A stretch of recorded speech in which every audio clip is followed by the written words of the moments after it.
இந்தியாவின் இசைவில்லாத ஆதரவில்லாது எந்த ஒரு நாடும் பிறக்க முடியாது.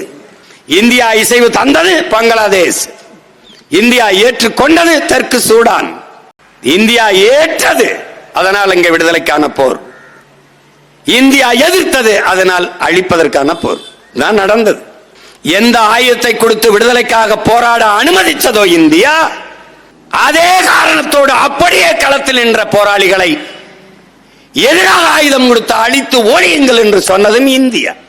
ஒரே நாடு. காரணம், ஆட்சிக்கு அதிகாரத்திற்கு வந்த தலைமைகள் எடுத்த தவறான வெளியுறவு பாதுகாப்பு கொள்கைகள். அம்மையார் இந்திரா காந்தி இருக்கிற வரை இருந்த பாதுகாப்பு கொள்கை வேறு, வெளியுறவுத்துறை கொள்கை வேறு.